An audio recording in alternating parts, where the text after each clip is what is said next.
नमस्कार दोस्तों, आज की कहानी है 16 श्रृंगार।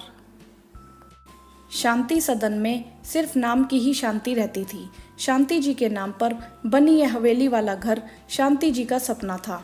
जवानी से लेकर बुढ़ापे तक में उनके सिर्फ दो ही शौक थे, खुद को हमेशा 16 श्रृंगार में देखना, दूसरा एक बड़ा हवेली वाला घर जिसे वो करीने से सजा कर रखे। उनका यह सपना उनके पति भुवनेश्वर जी ने पूरा भी किया। हवेली बनवाकर और उसे नाम दिया शांति सदन। घर की एक एक ईंट और संगमरमर के टाइल्स के चुनाव से लेकर घर का एक एक कोना सबको शांति जी ने अपनी पसंद और प्यार से सजाया था। शांति जी के 3 बच्चे, 2 बेटे और 1 बेटी, जिनको पढ़ा लिखाकर दोनों पति पत्नी ने योग्य और आत्मनिर्भर बनाया था। परिवार हंसी खुशी एक दूसरे के साथ प्यार से खुशहाल जीवन व्यतीत कर रहा था। लेकिन कहते हैं ना कि समय बदलते देर नहीं लगती। समय पंख लगाकर उड़ गया, बच्चे भी बड़े हो गए। इन सब के बीच कुछ नहीं बदला तो वह था शांति जी का 16 श्रृंगार करने का तरीका।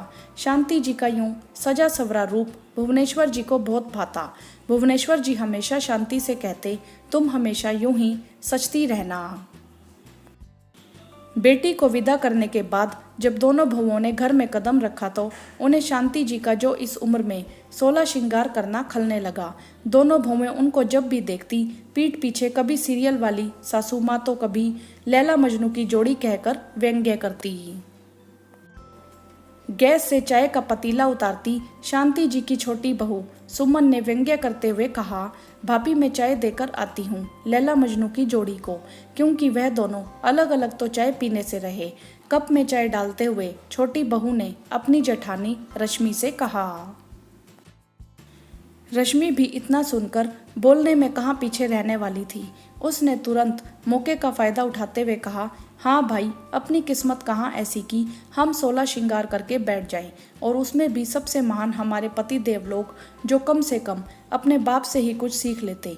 बाबूजी रोज सुबह सुबह जाकर बाजार से ताज़ा मोगरे के फूलों का गजरा लाकर माँ जी को अपने हाथों से लगाते हैं और साथ में चाय पीते हैं।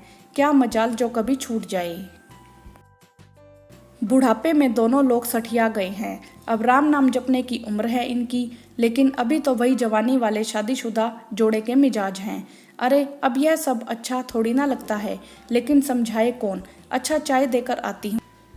जहाँ शांति जी अपने परिचित अंदाज में नहा धोकर तैयार, अपने 16 श्रृंगार, आंखों में काजल, कानों में झुमके, होठों पर लिपस्टिक, हाथों में सोने के कंगन के साथ लाल चूड़ियाँ और पैरों में महावर के साथ कुर्सी पर बैठी हुई थी, जिसे देखकर सुमन की आंखें खुली की खुली रह गई।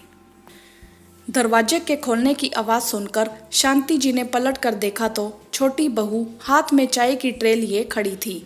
उन्होंने मुस्कुराते हुए कहा, बहू अंदर आ जाओ। सुमन ने कमरे के चारों तरफ नजरें घुमाकर देखा कि ससुर जी कमरे में नहीं हैं। सासू माँ की तरफ प्रश्न भरी निगाहों से देखा, तभी उसकी निगाह सासू माँ के बालों पर पड़ी। देखा तो आज जूड़े में गजरा नहीं था। उसे माजरा समझते देर नहीं लगी। वह समझ गई कि बाबूजी गजरा लेने गए हुए हैं। ससुर जी को कमरे में मौजूद ना देखकर उसने कहा, माँ बाबूजी की चाय ले जाती हूँ, वह तो है नहीं। तभी भुवनेश्वर जी ने पीछे से कमरे में दाखिल होते हुए कहा, मैं आ गया हूँ बहू, तुम चाय यहीं रहने दो। सुमन ने ससुर जी की तरफ देखा तो उनके हाथों में गजरा था। कुंठित मन से चेहरे पर मुस्कान लिए उसने जी बाबूजी कहा और कमरे से बाहर निकल गई। तभी कानों में आवाज आई, आइए शांति जी, आपके बालों में गजरा लगा देता हूँ। आसमान की तरफ सुमन ने देखते हुए कहा, हे भगवान, मेरे सास ससुर को थोड़ी अक्ल दो। 4 कदम ही कमरे से दूर गई होगी कि उसको जोर से सासू माँ के चिल्लाने की आवाज़ आई। भागकर कमरे में गई तो देखा ससुर जी दर्द से जमीन पर तड़प रहे हैं। उसने आवाज़ देकर सबको बुलाया। आनन फानन में ही सब उनको अस्पताल लेकर पहुँचे, जहाँ डॉक्टरों ने बताया कि इनकी हालत गंभीर है, मेजर हार्ट अटैक आया है। हम अभी कुछ नहीं कह सकते। शांति जी के साथ साथ तीनों बच्चों का रो रो कर बुरा हाल था, लेकिन इन सब के बीच में दोनों बहुओं का ध्यान सासू माँ के श्रृंगार पर ही था। तभी बड़ी बहू ने कहा, देख सुमन, माँ जी नहीं मान रही थी तो भगवान ने उनको समझा दिया। अब बाबूजी को कुछ हुआ तो माँ जी को हमेशा के लिए ये सारे श्रृंगार उतारने होंगे।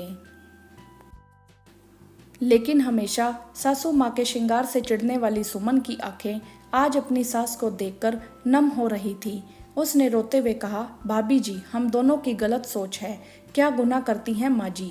एक सुहागन होने का ही तो धर्म निभाती हैं। एक स्त्री का 16 श्रृंगार तभी तक जीवित रहता है जब तक कि उसका पति जीवित रहता है, और माँ जी बाबूजी की खुशी की खातिर हमेशा सज संवर कर रहती हैं।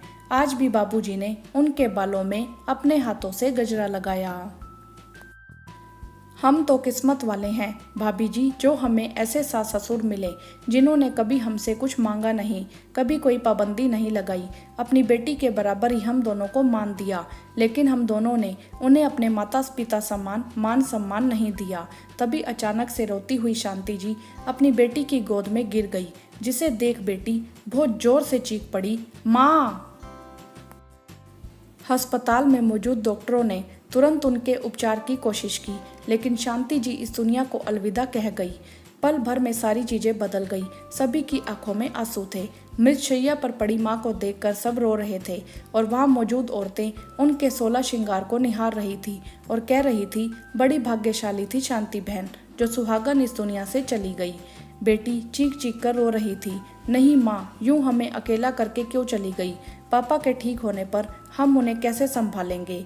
कैसे रहेंगे वह तुम्हारे बिना? तभी वहां मौजूद औरतों ने समझाया कि अब अंतिम क्रियाक्रम करना है।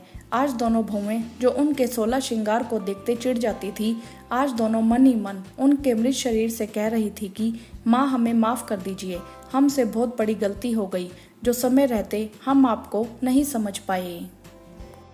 लेकिन आप चिंता मत कीजिएगा, हम आपका वैसे ही 16 श्रृंगार करेंगे जैसे आप करती थी। आखिर आप पुनः नवीन चोला जो पहनने जा रही हैं, आज उनको देखकर ऐसा प्रतीत हो रहा था जैसे नई नवेली दुल्हन ने शर्माते हुए आंखें बंद कर ली हों। चेहरे पर किसी भी दर्द का कोई नामो निशान नहीं था। सुकून और प्यारी सी मुस्कान से चेहरा खिल रहा था। शायद वह कह रही थी, जिन हाथों को पकड़ मैंने अपने नए जीवन की शुरुआत 16 श्रृंगार से की थी, उसे मैंने आखिरी सांस तक जिया है। आखिर तक ईश्वर ने शांति जी के आखिर ख्वाहिश 16 श्रृंगार को जीवित रखा, जो उनके साथ ही पंच तत्व में विलीन हुआ। कहानी का उद्देश्य सिर्फ इतना है कि हमारे समाज में आज भी अधिकतर घरों में बुजुर्ग महिलाओं के श्रृंगार करने पर आपत्ति जताई जाती है। लोग उन औरतों को तमाम तरह के व्यंग्य करते हुए कभी बूढ़ी घोड़ी लाल लगाम तो कभी उनको सठिया गया हुआ और भी न जाने क्या क्या कह देते हैं, जो पूर्णतः अनुचित है। एक महिला का श्रृंगार करना या ना करना उसका निजी निर्णय होना चाहिए, ना कि कोई उम्र या समाज का व्यक्ति रिश्तेदार इस बात का निर्णय करे। आपकी इस विषय में क्या राय है, आप हमें कमेंट करके जरूर बताएं।